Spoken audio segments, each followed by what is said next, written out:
Nós vamos ler aqui João capítulo 4, versículo 46. Quero agradecer mais uma vez o meu amigo Bispo Júlio por essa oportunidade. É uma honra muito grande, né, ver ele sentado ali. E agora em dia que o púlpito dá para ver a perna tremer, né? Então às vezes você vai ver aqui o pregador aqui meio tremendo. Mas a gente faz o que Deus chama e Deus usa para a glória dele. Amém? Versículo 46, João 4. Diz assim: dirigiu-se Jesus de novo a Caná da Galileia, onde da água fizera vinho. Ora, havia um oficial do rei, cujo filho estava doente, em Cafarnaum. Tendo ouvido dizer que Jesus viera da Judeia para a Galileia, foi ter com ele e lhe rogou que descesse para curar o seu filho, que estava à morte. Então Jesus lhe disse: se porventura não virdes sinais e prodígios, de modo nenhum crereis. Rogou-lhe o oficial: Senhor, desce antes que o meu filho morra. Vai, disse Jesus, teu filho vive. O homem creu na palavra de Jesus e partiu. Já ele descia quando os servos lhe vieram ao encontro, anunciando-lhe que o filho vivia. Então indagou deles a que hora o seu filho se sentira melhor. Informaram: ontem, à hora 7, a febre o deixou. Com isso reconheceu o pai ser aquela precisamente a hora em que Jesus lhe dissera: teu filho vive. E creu ele e toda a sua casa. Até aqui, feche os seus olhos mais uma vez, por favor, curva a sua cabeça. Senhor, fala conosco, estamos diante da tua palavra. Esse domingo é um domingo incrível, Senhor, onde nós celebramos aqui 4 reuniões, onde pessoas vêm de muitos lugares com uma expectativa para ouvir o Senhor falar conosco. Nós abrimos a nossa mente, o nosso coração, para entender, receber e sermos abençoados, transformados pela tua palavra. Que de forma simples, mas precisa, a tua palavra corte como uma espada, Senhor. Fala com cada um aqui, inclusive comigo, como o Senhor tem falado hoje, ontem, através desse texto. Toda honra e glória daremos a Ti e saberemos que o Senhor não perdeu o controle de absolutamente nada. Eu não sei como meus amigos e irmãos chegaram aqui, Senhor, mas eu sei de situações que eu já passei, cultos que eu já entrei triste, desanimado, preocupado, ansioso, mas eu peço que o Teu Espírito Santo trabalhe na vida, na mente, no coração de cada um aqui, e que nós possamos sair daqui em festa, celebrando o Teu nome, sabendo que o Senhor tem cuidado de tudo, em nome de Jesus. Amém. Amém. Meu irmão, ao fazer uma leitura desse texto, a primeira coisa que me chama a atenção é que antes do versículo 46, aqui na minha Bíblia, tem um título: a cura do filho de um oficial do rei. Oficial do rei, com certeza alguém importante, com certeza alguém que está acostumado a dar ordens, alguém que está acostumado a liderar, alguém que está acostumado a colocar e formar talvez equipes. Eu tenho lidado lá em Brasília com muitos oficiais, pessoas que são às vezes um pouco autossuficientes pelo cargo que ocupam, pela posição que ocupam. Algumas semanas agora atrás, abriu uma inscrição de um concurso. Uma jovem da igreja falou comigo: pastor, abriu a inscrição de um concurso agora para a semana que vem, eu queria que o senhor orasse, que eu quero passar. Eu falei: quais são as exigências? Ela tem que ter faculdade de comunicação. E eu tenho, então eu vou fazer esse concurso, eu creio que eu vou passar e vai ser uma bênção. E aí ela falou: eu vou ser fiel, pastor, eu quero passar porque eu vou ajudar a igreja, eu vou ser dizimista. Eu falei: opa, que legal, que bênção. Vamos orar sim, mas não vamos orar por isso. Vamos orar para que Deus te abençoe, que você passe na prova. Ela: pois é, então, pastor, salário inicial de R$29 mil por mês, mais alguns benefícios, e o teto chega a ganhar R$50 mil. Então é muito comum Eu tenho visto isso, é muito comum em Brasília, talvez por isso que a vida lá é tão cara. Eu morava na Barra da Tijuca e eu estou assustado que em Águas Claras, onde eu moro, tem coisas que chegam a ser mais caro do que na Barra da Tijuca, onde eu morei há alguns anos. Mas talvez por isso ganham também. É muito comum você ver o marido ganhar 30, a mulher 20, ou a mulher 30, o marido 20. É muito comum isso lá. Pessoas inteligentes que vêm do Brasil inteiro, fazem concurso, passam, vão trabalhar lá, têm uma vida confortável, mas também, às vezes, uma vida autossuficiente.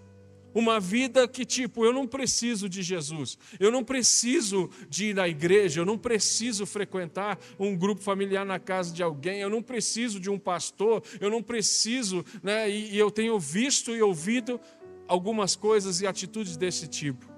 Só que, meu irmão, Jesus, embora ele não perde o controle de absolutamente nada, ele permite, às vezes, que a gente passe por situações onde os nossos títulos caem por terra, onde as nossas especialidades são quase que abandonadas. Eu tenho visto Jesus dar jeito em áreas que você, mesmo sendo um expert ou um especialista, não conseguiu dar jeito. E é estranho a gente depender de alguém numa área que a gente é especialista. Mas eu tenho visto acontecer isso. O cara pode ser especialista em comunicação, em venda, ou sei lá o quê, fala vários idiomas e aí quebra. Vive um problema, uma situação, uma enfermidade, a morte de um líder que às vezes não tem uma sucessão na empresa naquele momento, e eu tenho visto isso ir por água abaixo e terrivelmente, e aí até há pouco tempo alguém falou para mim, mas pastor, então me dá aí um exemplo que isso aconteceu na Bíblia, e a primeira história que eu lembrei foi a pesca maravilhosa, né, que Jesus manda os pescadores especialistas em pesca jogar a rede novamente. Eu falei, você não acha que Jesus podia fazer assim, olha, já que vocês pescaram a noite toda, não pegaram nada, vem comigo, vamos embora, eu vou fazer de vocês pescadores de homens. Ficaria legal, seria legal, a história seria bonita, mas não, Jesus faz eles jogarem a rede novamente, porque na área que eles eram especialistas e sem a presença e ajuda de Jesus, deu errado. Jesus é especialista em fazer dar certo a área que você é bom, a área que você é competente, a área que você é especialista, a área que você entende. E às vezes surge um problema, uma situação, para que você venha depender novamente, para que você ore com a mesma intensidade do primeiro mês de casamento, para que você ore e busque a Deus, a mesma dependência nos primeiros meses da empresa, mas a gente começa a crescer, a gente começa a ficar quase que autossuficiente, a gente começa a achar que está tudo indo muito bem, e meu irmão, se bobear, a gente, não, eu já sei a receita do bolo, eu já sei como funciona, eu já sei como que faz, eu já sei como ganha dinheiro, eu já sei como que, né, eu voltei para o Brasil, fiz seminário teológico no Seminário Batista, eu estou pronto para ser pastor, Deus me chamou, é uma bênção, e 3 meses depois de pastor, câncer. E aí parece que a casa cai, o mundo cai, a cabeça fica confusa. Mas por que isso? Por que Deus permitiu passar por isso? Então, por que eu estou falando isso tudo para você? Porque aqui no versículo 46 diz que novamente, está falando claro que Jesus, ele volta a Caná. Por que ele volta? Ele tinha feito o primeiro milagre lá, que era num casamento. Então, talvez essa reputação de um cara que faz milagre, transformou a água em vinho, isso atraía multidões, e todo lugar que Jesus ia, pessoas iam atrás, como aquela mulher do fluxo de sangue, e como tantas outras situações que as pessoas iam até ele. Eu fiquei tentando imaginar a cena de um líder, de um cara que liderava, que dava ordem, que talvez um pouco autossuficiente, mas ele ouvir falar de alguém fala, olha, Jesus está lá, vai lá. E eu fui pesquisar, meu irmão, foi mais ou menos 20 milhas que esse cara andou. 20 milhas dá mais ou menos 32 quilômetros. E hoje eu e Josi, minha esposa, a gente vive um momento muito gostoso, muito legal de família. O Biel, nosso filho que a gente adotou com 3 meses, fez 2 anos, dia 21 de setembro. É uma figura. como ele mesmo fala, ele é um papagaio, né? Ele fala igual, né, mais do que o normal de uma criança de 2 anos. Ele começou a falar muito cedo e eu, como todo pai, né, meu filho é um gênio, né? Todo pai, toda mãe acha que o filho é muito inteligente. Mas quando médicos, psicólogos e pediatras e todo mundo começa a falar, olha, impressionante como que ele fala, como que ele sabe, ele fala coisa da Bíblia, ele fala cor, ele fala número, aí você quase que começa a acreditar, né? Deus me deu um filho inteligente. Mas nós estamos vivendo esse momento tão legal e tão gostoso com isso. Mas ninguém sabe das dores que a gente já passou. Por que adotar? Será que eu vou adotar? Não vou. Eu não queria, Josi queria desde adolescente. E um dia conversando com o meu mentor, um deles lá de Orlando, na Flórida, já esteve aqui numa imersão online, Mark Daniel. Ele falou, abre o teu coração, por que você fechou o coração para adoção? Você sabia que eu sou adotado? E quando ele falou, você sabia que eu sou adotado, parecia que virou uma chave na minha cabeça, um cara que já viajou 90 países quase, um homem de Deus, e falou, se não fosse a família que me adotou, eu não seria quem eu sou. Então nós estamos vivendo um momento maravilhoso, gostoso, de família, legal. Virou xodó da família, o 9º neto do Silmar e da Janice Coelho, né? E por mais novo ter 11 anos, aí chega um bebê, você imagina a festa da casa. Mas, meu irmão, quem não conhece a nossa história, não tem noção do que a gente já passou. E Deus, às vezes, ele é especialista em deixar situações acontecerem que parece que fugiram do controle. E talvez esse cara chega para sua esposa, olha, fica tranquila, a viagem é longa, é uma caminhada complicada, mas eu não vou desistir, eu não vou parar no meio do caminho, eu vou chegar lá. Eu fico talvez imaginando ele dando um beijo no filho, que a história diz que tinha seus 6, 7 anos de idade. O Biel 2, eu fico me colocando na cena aqui da situação. Imagina eu saindo de casa, dando um beijo no Biel, vendo que ele está queimando de febre. E a Bíblia fala que era um perigo de morte, ou seja, o garoto está morrendo. E ele talvez fala para a esposa, fica tranquila, eu vou trazer Jesus comigo. E aí, meu irmão, você ora, você busca, você caminha. Imagina naquela época, 32 quilômetros, com certeza ele virou a noite caminhando. Ele teve percursos, situações difíceis. Eu não quero inventar aqui ou exagerar, coisas que a Bíblia não diz, mas muitas vezes a gente se identifica com isso. Eu vou buscar, eu vou lá, eu vou chegar, eu vou pedir, eu vou clamar. E quando esse homem chega até Jesus, que aparentemente, talvez na sua cabeça, cheguei diante do cara que pode resolver a situação. No versículo 48, Jesus chama a atenção dele. E talvez uma resposta que a gente não espera. E talvez uma resposta que ele também não esperava. Porventura, se você não vê sinais e prodígios, você não vai crer. Imagina, você está buscando, você está dependendo, você está humilhado. Senhor, eu preciso de ajuda, vem comigo, vai lá na minha casa, eu preciso de um milagre. E Jesus, em vez de responder o milagre, ele fala, será que você precisa crer para ver para crer? Será que você vai ficar dependendo de sinais, de prodígios, de maravilhas para acreditar naquilo que eu já falei, naquilo que eu já fiz? E meu irmão, uma das coisas que eu tenho falado muito com pessoas ao redor do Brasil e fora, meus amigos no exterior, olha, nós precisamos entender, a presença de Deus, ela vem com a gente. Tem hora que Jesus não vai com a gente, o Espírito Santo já habita em nós. Tem hora que o pastor não vai dar tempo de fazer a visita, mas Deus pode mandar você talvez manda uma mensagem para alguém, vai falar, olha, eu não consigo chegar aí, eu não tenho como visitar aí, e às vezes bate um desespero na gente, e às vezes, meu irmão, o Bispo Júlio pode estar do outro lado do Brasil, do outro lado do mundo, e com um WhatsApp, uma mensagem de alguém, fala, olha, vai lá, Jesus vai fazer um milagre, ele vai ficar bom, vai ficar curado.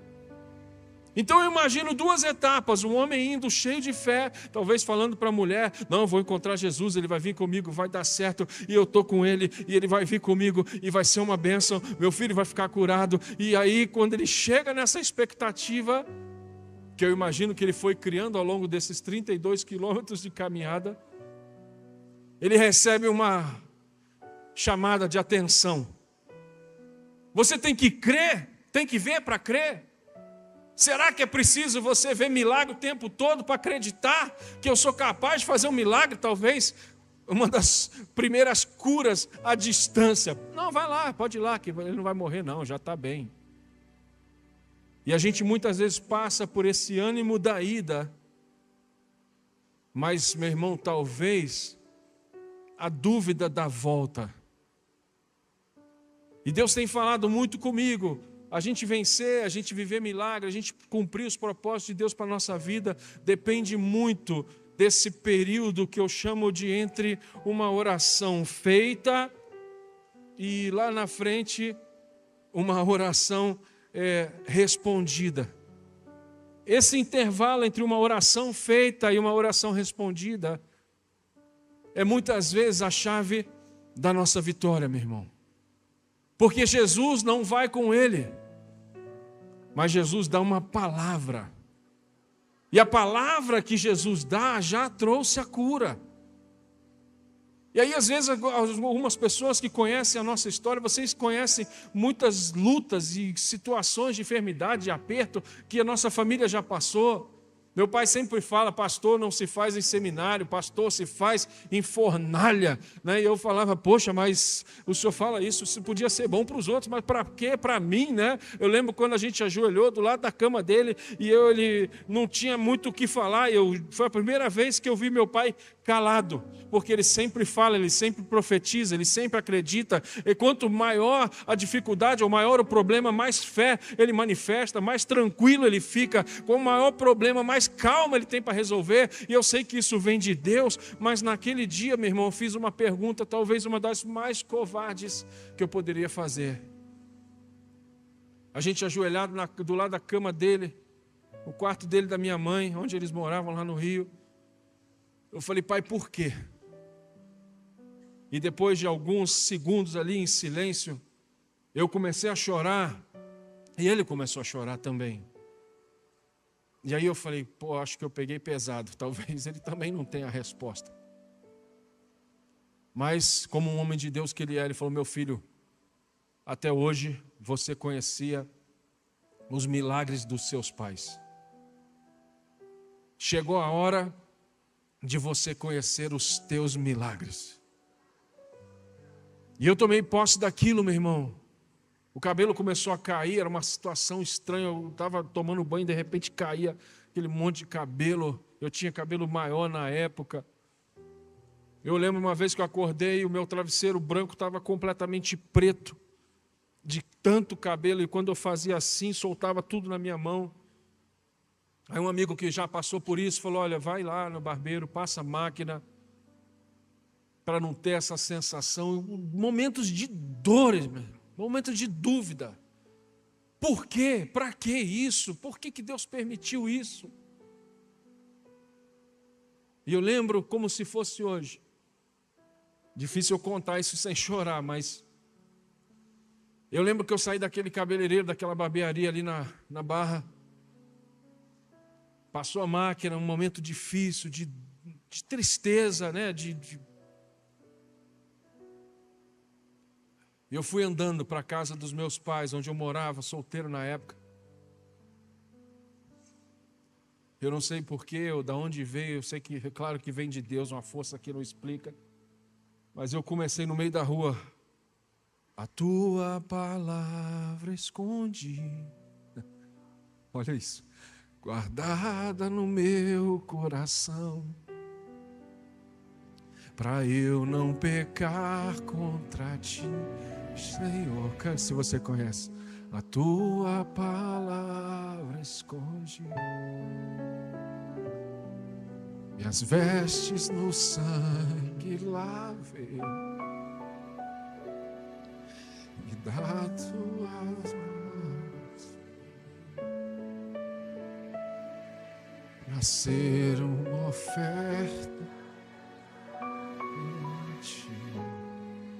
Minha vida te consagrei.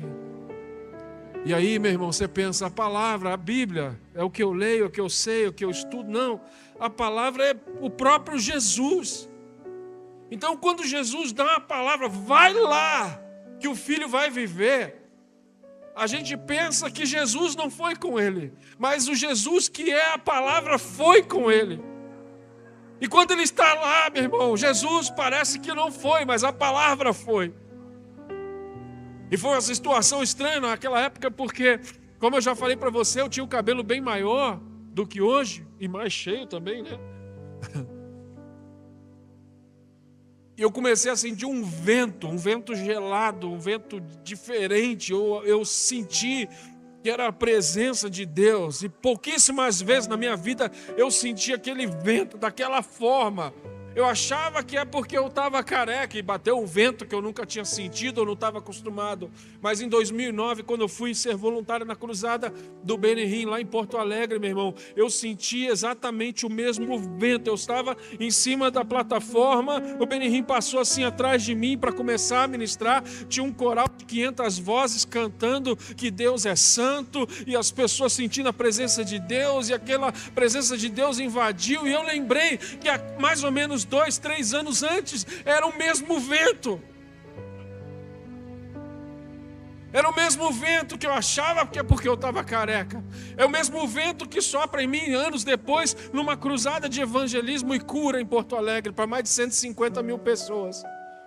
Eu vi milagres ali, meu irmão, cegos enxergando, aleijados andando, paralíticos sendo curados, coisas que motivam a nossa fé, coisas que fazem a gente acreditar e crer, mas no meio do problema Jesus fala: será que você precisa ficar vendo sinais, prodígios e maravilhas o tempo todo para que você tenha fé?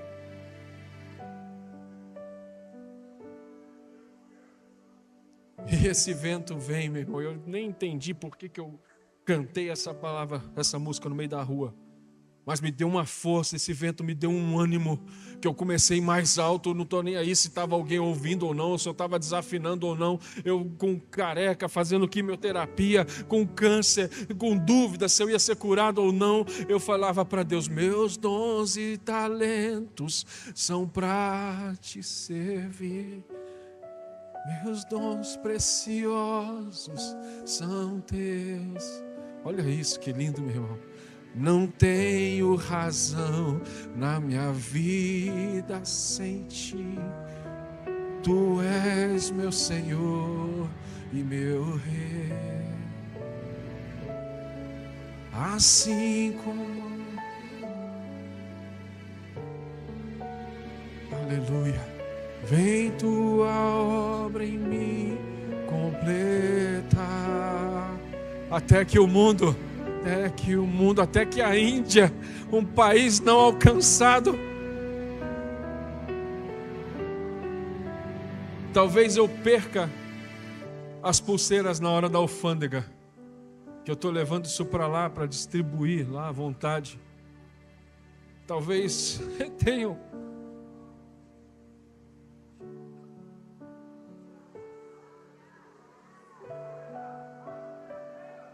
tirar o visto para ir para a Índia, eu não sabia que precisava. Quando viram o meu e-mail, entraram em desespero: pastor, muda o e-mail, senão vão reprovar o visto. Meu e-mail: pastor Tiago Coelho. Tira o pastor, faz um outro e-mail, porque senão não entra. E nós, brasileiros, que temos o privilégio, meu irmão, de estar todo domingo num culto como esse, a palavra que Deus me deu, eu sei que talvez é dura, incomoda, mas Deus falou para mim: fala para a minha igreja que não é necessário ficar vendo o tempo todo prodígios, milagres, maravilhas e sinais, para entender que eu estou com você no meio da dor, no meio da luta, no meio da aflição, no meio da dúvida.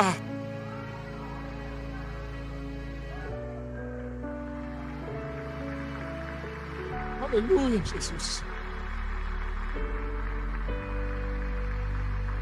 E claro que o final dessa história é lindo. Talvez ele caminha durante a noite novamente, ele vê algumas pessoas vindo. E eu lembrei de outra situação da Bíblia, né? Que olha, não adianta não dá mais tempo, você está voltando, o filho já morreu.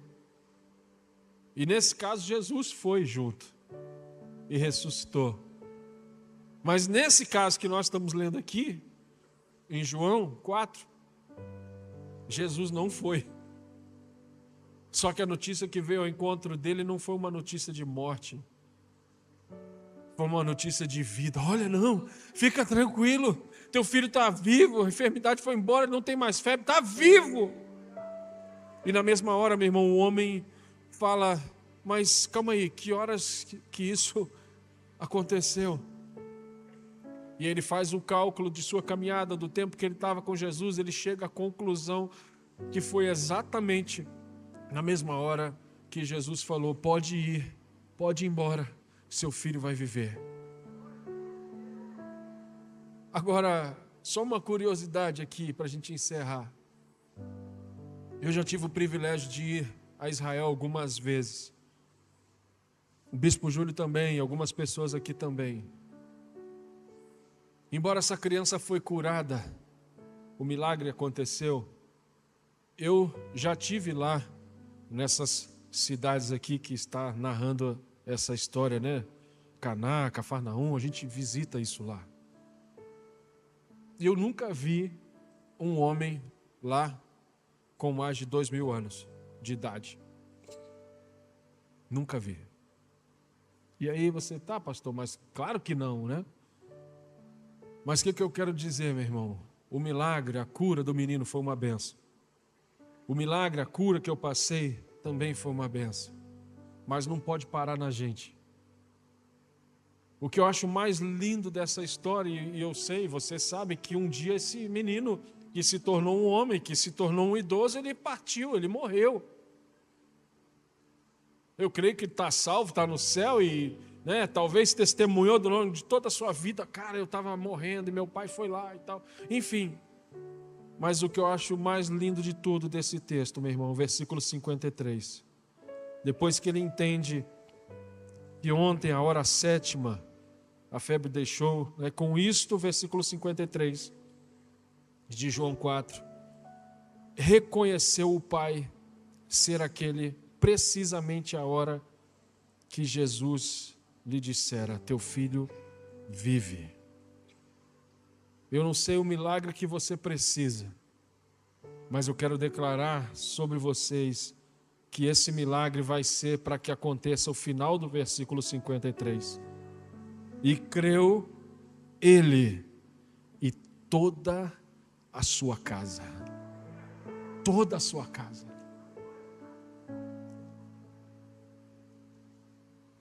Quarta-feira agora passada eu estava pregando em Brusque, Santa Catarina. Igreja linda. E um dos pastores sofreu um AVC, perdeu a fala, perdeu o andar, estava muito ruim, todo torto. E quando eu entrei naquele culto, quarta-feira à noite agora, eu fiquei com muita vontade de orar por ele. Pela graça, misericórdia de Deus, Deus já me usou com cura, com coisas sobrenaturais.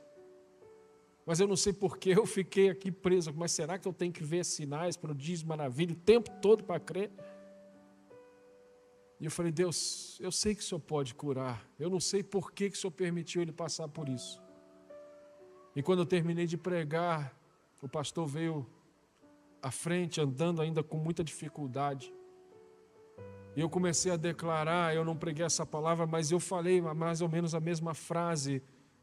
Você vai crer, a sua família vai crer, seus filhos vão ser salvos, vão ser alcançados. Não questione por que você está passando. E fui falando mais ou menos assim. E quando eu olhei, para minha surpresa, o pastor Marcos estava aqui. Uma plataforma bem parecida com essa caixa de retorno aqui. E ele aqui em frente à caixa de retorno. Enquanto eu orava, eu falei, Deus, eu não vou nem ficar olhando para ele, porque eu gosto dele, eu quero.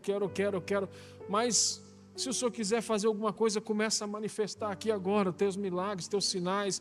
Eu chamei o pastor da igreja, falei, ora você, eu já fiz o que eu tinha que fazer. Eu tenho mania de fazer isso, né? E quando eu olho, o pastor Marcos estava assim, ó. Eu falei, Jesus está movendo aqui. E aquele lado todo paralisado, ele começou a fazer assim. e mexer. E meu irmão, não aguentei. Eu falei, meu irmão, pastor, Deus está operando um milagre aqui. Começa a fazer isso que você não podia. Me deu coragem, me deu fé, me deu força. Ele começou, né, e tal. E aí, quando eu desci, eu falei, vou dar um livro para ele de presente. E quando eu desci, que eu abracei ele, eu falei, esse livro é um presente para o senhor. Ele continua orando por mim, porque eu não estou falando.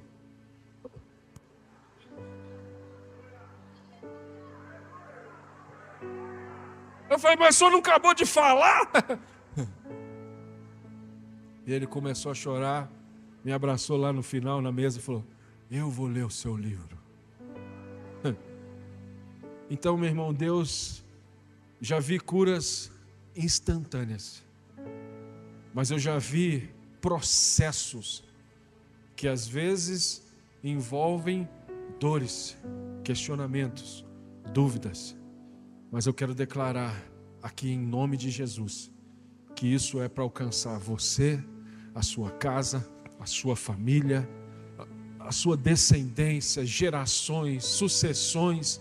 Eu tenho falado com alguns empresários, a tua empresa não vai quebrar na sua aposentadoria. Seja firme, seja duro, ensine o teu filho, não dê tudo a ele, dê a ele tribulação e peso e trabalho e responsabilidade, mas chega de termos igrejas e até empresas que quebram numa transição, que não tem uma sucessão. Eu tenho visto empresas e igrejas em segunda, terceira e quarta geração de sucessão. Isso acontece muito nos Estados Unidos, igrejas que foram bem sucedidas na transição. Vem o pastor, vem o filho do pastor, vem o neto do pastor, não necessariamente filho de sangue, né? Mas um discípulo, um sucessor. E eu sei, meu irmão, eu nunca imaginei chegar aqui em Suzano para pregar e achar esse espaço pequeno. Eu olhei ali, eu falei, cara, diminuiu ou será que a nossa visão aumentou? E eu falei, cara, isso aqui é pequeno. Não é pequeno, mas está pequeno. E aí o Espírito Santo falou comigo, teu amigo Júlio está achando que ele vai ter folga. Está achando, mas lá também vai ter 4 cultos. Também vai ter 5, 6 celebrações de Santa Ceia. Sabe por quê, meu irmão? Porque aquilo que Deus vai fazer na sua vida vai alcançar a sua descendência. E aí vai ser e crescer o sonho de todo pastor, uma igreja multigeracional, onde tem casais lá em Águas de Lindóia, tem adolescentes em outro lugar, tem vocês aqui e tem muitos ainda que serão alcançados, porque o milagre que Jesus vai fazer na tua vida vai alcançar você e a sua família em nome de Jesus. Amém. Deus te abençoe. Vem para cá, meu amigo, por favor. Aleluia, glória a Deus.